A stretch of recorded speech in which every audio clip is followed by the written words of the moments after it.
Okay, so I have a question for you, and I want you to be completely honest with me here. Uh-oh. I feel like this is a trap. No trap. Just don't give me the polite answer. Give me the real one. It is, it's essentially the ultimate question, the one that keeps people up at night, staring at the ceiling. Oh, I have a very strong feeling I know exactly where you're going with this. You're going for the big one. I am. What happens like the exact moment after you die? The literal moment after. Right. I'm not talking about the funeral or the legacy you leave behind. Not who gets your vintage vinyl collection. I'm not even talking about the theological arguments about Judgment Day Wow. or the pearly gates. I mean, the mechanic. The nuts and bolts. Exactly. The actual physics of the transition. You close your eyes here, the heart stops beating, and then what? Do you wake up? Do you float? Do you suddenly download the secrets of the universe like in the Matrix? Or is it just lights out, fade to black? It is definitely the heavy hitter of questions. It's the one we all kind of avoid but secretly obsess over. And usually when we talk about this, we're dealing with pure speculation or ancient theology. But today, for our deep dive, we are looking at something entirely different. Yeah, this is not your typical campfire ghost story. Not at all. We aren't looking at a religious text in the traditional sense either. We are looking at what is essentially a technical manual. A technical manual for dying. I absolutely love that framing. It sounds so bureaucratic, Yeah, yet completely terrifying. it really is. We are doing a deep dive into session 396 of the early sessions, book 8 of the Seth Material. And for anyone who follows this stuff, or for you listening who might be totally new to this world, the dates actually matter here. This isn't some modern New Age gloss. No, this specific session was recorded on March 4, 1968. March 4, 1968. Got it. And just to set the stage for you listening, because context is everything, this is Seth. Seth is described as a non-physical entity, a, quote, personality essence who is no longer focused in physical reality. He is speaking through Jane Roberts, whom he refers to as Ruburt, and the session is being recorded by her husband Rob, whom Seth calls Joseph. And usually, having read some of this material, Seth can be incredibly philosophical. He talks about the nature of reality consciousness, quantum mechanics almost. He can get pretty heady. Very heady. But in this session, he seems to just roll up his sleeves, metaphorically speaking, since he doesn't have a body, and says, okay, let's talk about the practical side of being dead. He actually opens the session by explicitly stating he wants to deal in practical terms with the events that follow immediately after physical death. He even mentions a bit of a meta-commentary, noting that he couldn't do this earlier because Jane Ruburt wouldn't have liked it. Oh, really? Yeah, it was too spooky for her early on. She wasn't ready for the nuts and bolts of the afterlife. Which gives you a great idea of the vibe here. It's relaxed the way Seth usually is, but there's this underlying chill to it because he's describing the actual mistakes people make when they die. And they make a lot of them. And that's what we are going to unpack today. The illusion of the afterlife environment, the Groundhog Day trap, which he calls purgatory, and the actual physics of why ghosts exist. And honestly, the ghost part is fascinating because it completely changes how you see them. It explains why ghosts are actually kind of tragic figures rather than scary monsters. That part really stuck with me, so buckle up. We are going to the other side. Let's start with the first thing that happens, the identity shift. Or, based on this session, the lack of one. Yeah, this is the biggest misconception Seth tries to dismantle right out of the gate. We have this Hollywood idea, this cultural script, that death is a magical car wash. You know what I mean? Totally. You go in as a flawed, confused, anxious human. You pass through the tunnel of light and poof, you come out the other side as a wise, angelic spirit playing a harp completely zen. Right? We think the act of dying somehow fixes us. I mean, I kind of hope it does. I expect to suddenly know everything. I expect to be enlightened. I expect to leave my neuroses behind with my physical body. And Seth says absolutely not. He has this line that cuts right through that fantasy.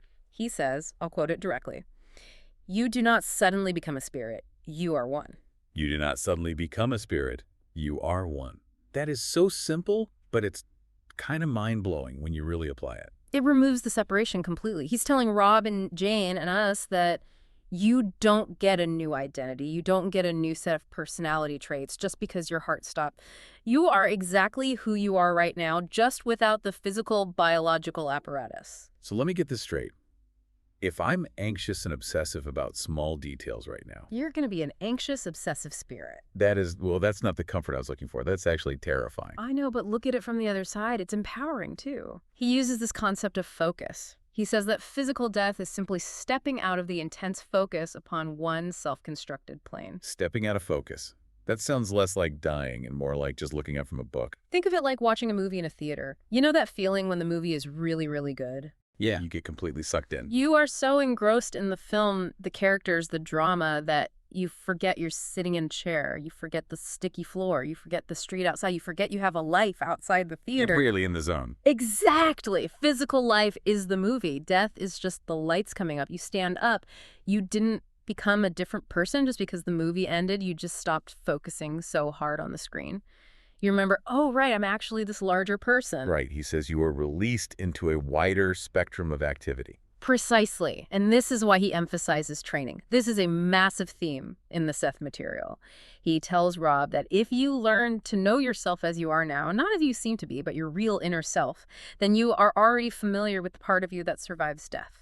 So the barrier between me and dead me is way thinner than I think. It's practically non-existent. The consciousness, that's the same. You are the same, whether you are wearing a physical suit or not. And that's the good news. Okay, but there's bad news. The bad news is, well, the environment. Right.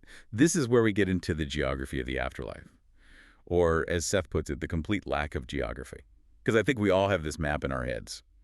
Heaven is up, hell is down, purgatory is somewhere in the middle. Seth is very blunt about this. He says there is no other place in those terms into which those who have survived physical death disappear. No other place. Yeah. So we aren't flying off to a planet called heaven or a dimension called the spirit world. Not in the way we think of places with physical coordinates. You can't put it on a map. He says there are indeed no physical places. There are the illusions. Illusions. It's a strong word. It implies that the afterlife is fake or made up. Not fake, but subjective. He explains that the psychological reality forms its own environment, so where do you go? You go into a reality constructed by your own mind. The landscape isn't dirt and rocks. It's thoughts and expectations. Okay, let's unpack that. If I die and then there's no place, where am I standing? What am I actually seeing? You're seeing what you project. It's a psychic construction. The environment is immediately responsive to your thoughts. If you expect a garden, you get a garden. If you expect a void, you get a void. Wow. But here's the tricky part. If there is no physical distance, what separates the living from the dead? Why can't we see them right now? Yeah, if they aren't elsewhere, they must be here, right? Just invisible. Technically, yes. Seth explains it in terms of energy fields and channels. He says the divisions between environments have nothing to do with space. It's all about tuning. Like a radio. Exactly. That's the best analogy. All the radio stations are in the room with you right now. All the songs are playing at once. But you only hear the one you are tuned to. Death is just changing the dial. That makes a lot of sense, actually. He mentions that the mental and psychic energy you expended in the physical system continues to sustain a connection. There's a lingering feeling that allows those who have died to keep in contact if they desire. So they can call back, so to speak. They can. He says a psychic return can be made at will. It's not about traveling 1,000,000 miles. It's just about shifting attention back to our frequency. Okay, and I feel like this is a huge... But just because you can do something doesn't mean you should. And this brings us to the most chilling and honestly kind of darkly humorous part of the session, the trap. Ah, yes, the Groundhog Day scenario. This is the part that feels like a psychological thriller. It really does. Seth describes a specific state of existence that he explicitly calls purgatory. But let's be very clear, it's not fire and brimstone. It's not demons poking you with pitchforks for your sin. No, it's much worse. It's boredom and obsession. This part really is creepy. He talks about how an individual can recreate their past. Right. He says an individual who has survived physical death can, if he wishes, recreate any portion of his own past as it was. He can recreate any portion of his own past in any way he wishes, changing his own actions within it if he so chooses, combining and reforming the entire composition. Which sounds kind of awesome at first glance, right? I mean, come on. Who wouldn't want a do-over? Oh, I shouldn't have said that awkward thing at the party. Snap, fix it. I should have taken that job in Chicago. Snap, fix it. Should have kissed her. Snap, done. It sounds incredibly appealing on the surface. It's the ultimate lucid dream. You become the director of your own life movie. But Seth calls it a dead-end enterprise. Why, though? If I could fix my mistakes, isn't that growth? Isn't that therapeutic? Because the other people in your recreation, they aren't real. Oh, wow. That's the kicker. He says the others involved are vivid hallucinations. You are directing a play where you are the only real actor.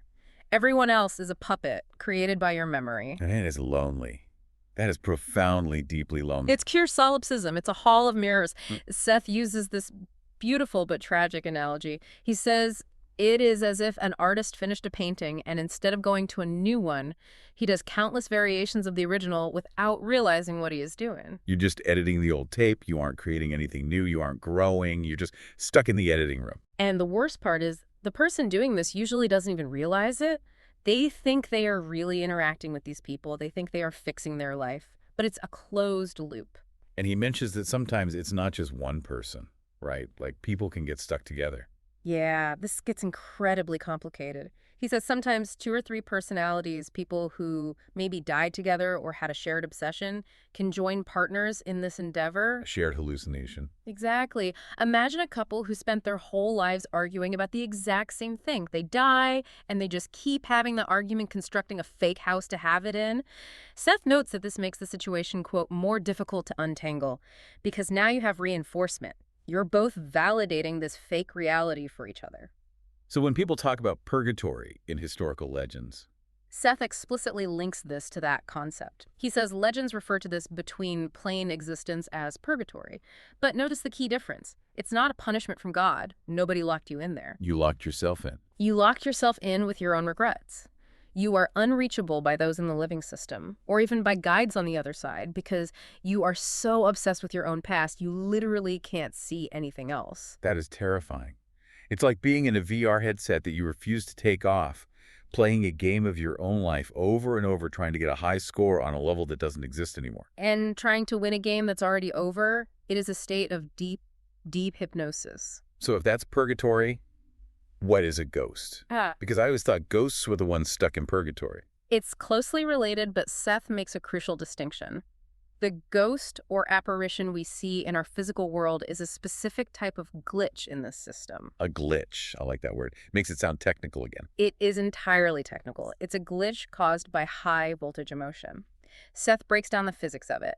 He says that in a considerable number of ghost cases, the individual is acting out the past with such frenzy that they disrupt electromagnetic patterns. Frenzy. That's an intense word. It sounds chaotic. It implies a complete lack of control. This isn't a friendly spirit coming back to say, I love you, check under the floorboards for the gold.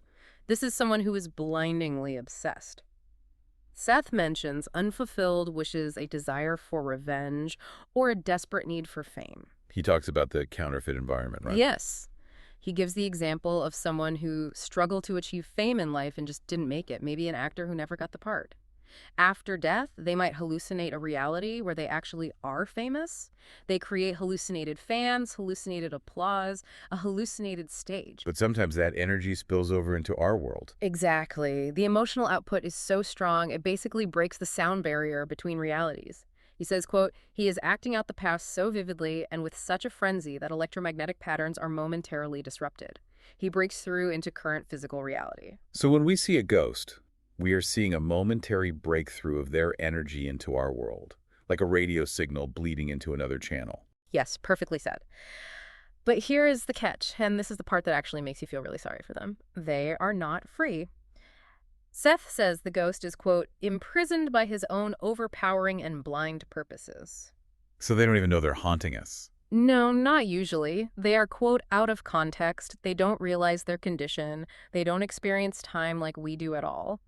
Seth mentions that they could remain attached to our system for centuries of Earth time, but to them it doesn't feel like centuries. It's just one long, continuous moment of intense obsession. So the classic haunted house ghost who walks down the hallway every single night at 3 a.m. They aren't trying to scare you. They probably don't even see you. They are just replaying that walk over and over in their own private reality, and their emotional intensity is so incredibly high that it burns an image into our world. That makes ghost busting seem completely different. It's not about fighting a demon with holy water. No, not at all. Seth actually addresses how to help them, which is fascinating. He says when this breakthrough happens, someone with disciplined and developed abilities can explain the situation to the entity. You literally have to talk to them. You have to wake them up. You have to explain, hey, listen to me. You're dead. This isn't real. You're stuck in a loop. He says once they realize their true condition, they can release themselves. It's not an exorcism, it's an intervention. It's therapy for the deceased. Yes. That is such a compassionate way to look at it. They aren't monsters. They're just confused people having a really, really long panic attack. Precisely. And this leads to the broader point Seth makes about preparation. Why are we talking about this? Why did Seth even give this session to Rob and Jane? To warn us. To prepare us. If you know this before you die, you can avoid the trap entirely. Right. He talks about how your beliefs are basically your operating system. Your inner beliefs are your only contact with reality. That's the direct quote. So whatever I believe right now in this life, that's what I'm going to run into immediately after. It's an immediate feedback loop. Yeah. And he gives 3 specific examples of how this plays out, and they are kind of hilarious in a very dark way.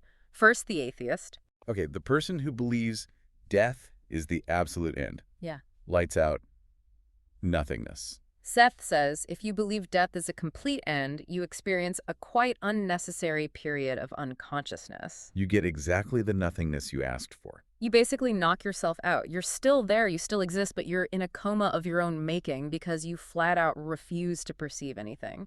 You're floating in the void saying, I'm not here, I'm not here. Okay, what about the person who believes in hell?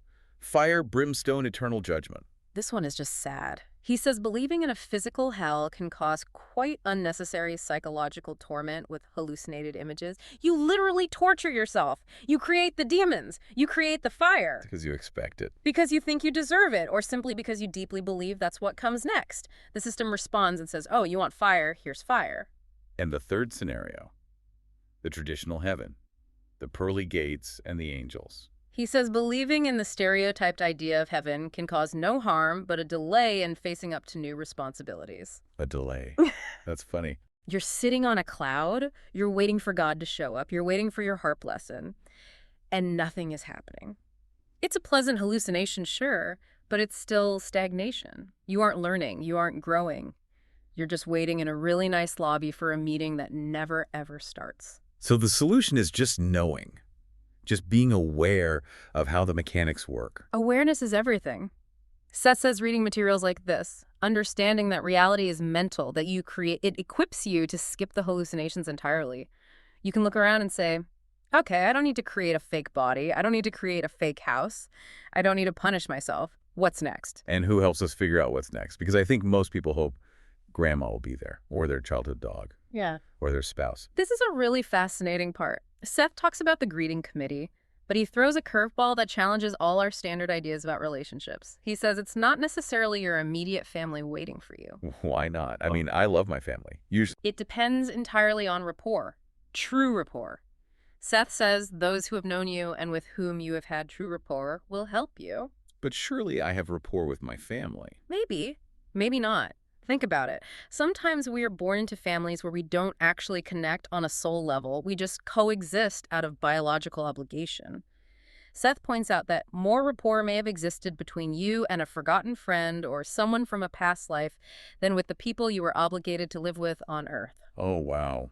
So I might die and be met by that guy I backpacked with for 2 weeks in 1990, rather than my uncle who I saw every Christmas but never really talked to. If the soul connection was stronger, yes, absolutely. It's about energy resonance, not bloodlines. He even mentions that people who knew you in past lives, people you don't even consciously remember right now, might be the ones to step in and assist you. That's actually really cool. It's like a reunion with your soul family, not just your biological one. And Seth inserts himself into the narrative here too. He tells Rob and Jane, I will greet you, of course. Even though they didn't know him in physical life. Yeah. Because he's a non-physical entity. Right. They never met Seth as a human being. But the rapport they built through these thousands of hours of trance sessions, that's an unbreakable bond. He says it is far easier to learn and to make contacts now, for this is training that will be invaluable. He really frames the whole session as training, like they're doing the homework right now so they can ace the final exam later. Exactly. And speaking of homework, there is a specific section toward the end of the session where Seth talks about Jane Ruburt personally, and it gives a really interesting insight into how our hobbies might actually be spiritual training. Oh yeah, the science fiction thing. I loved this part. Yes. Seth brings up Jane's intense interest in poetry and science fiction from her childhood. Now, usually we think of sci-fi as just entertainment, escapism. Right. Aliens, spaceships, lasers. Fun stuff, but definitely not serious spiritual literature. Seth says no. He says her interest in science fiction was actually her personality leaning toward our direction. How so? Like, how does reading about spaceships help with channeling a non-physical entity. Think about what sci-fi actually does to your brain. It forces your mind to accept realities that break the standard rules: time travel, telepathy, other dimensions, consciousness without physical bodies. Seth suggests that this science fiction direction prevented a short circuit. A short circuit. If she hadn't read sci-fi, if her mind had been completely rigid and stuck in only normal, mundane reality, the psychic breakthrough of suddenly communicating with Seth might have shattered her psychologically. The sci-fi expanded her mental boundaries just enough to let the truth in safely. That is such a massive validation for every nerd listening right now. Your reading list is preparing you for higher consciousness. It really is. It's all about flexibility. The afterlife and psychic reality in general is incredibly fluid. If your mind is concrete, you snap. If your mind is elastic, like a sci-fi reader's, you stretch. You can handle the impossible because you've already spent years imagining it. So Jane's weird hobbies were actually the foundational training for her life's work. And for her death. Because she won't be surprised by the non-physical environment. She's been reading and thinking about it her whole life. I love that. Okay, let's try to bring this all home. We've covered a massive amount of ground today. The identity shift, the geography of illusion, the purgatory trap, the physics of ghosts, the belief systems as operating systems, and the greeting committee. It's a lot of mechanics to process. If you had to boil this entire deep dive down, what is the absolute main takeaway from session 396? What's the bumper sticker? For me, it's the idea of responsibility. Responsibility in death. Yes. We tend to think of death as something that happens to us, something we are passive victims of. But Seth is saying death is something we actively do. We create the environment. We create the hallucinations. We create the stagnation or the freedom. So we aren't victims of the afterlife. We are the architects of it. We are the architects. And that means the architecture starts right now. You mentioned earlier the Groundhog Day loop, people replaying their past mistakes over and over in purgatory. Yeah, the endless editing room. The provocative thought I'd leave you with is this. Do you have to wait until you're dead to be in purgatory? Oof. That hits hard. How many of us are doing exactly that right now? Replaying the same arguments in the shower, reliving the same regrets every night before we sleep, painting the same painting over and over. Living in a loop. Exactly. If we create our afterlife based on our habits of mind, maybe we are already living in a pre-purgatory.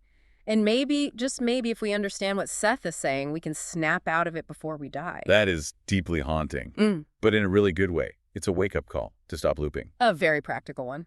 Well, on that note, I think we have plenty to think about. If you're listening, you might want to examine your own loops today. I certainly will be examining mine. I want to make sure we give proper credit where it is absolutely due, because this material is dense and deserves immense respect. This deep dive was based on session 396 of the Early Sessions Book 8 of the Seth Material, published by the New Awareness Network. And we cannot stress enough, this conversation is just a summary. The actual source material has a texture and a depth that you really have to experience for yourself. We strongly encourage you to study the Seth Material books directly. Where can they find them? You can find them and visit the publisher's bookstore at sethcenter.com/the early sessions. Go buy the books, seriously. Mm-hmm. They are mind-bending and might just save you from a very boring purgatory. And just a mandatory reminder, this podcast is distributed free of charge on all major platforms for educational purposes. Until next time. Keep focusing on the wider spectrum. We'll see you on the next deep dive.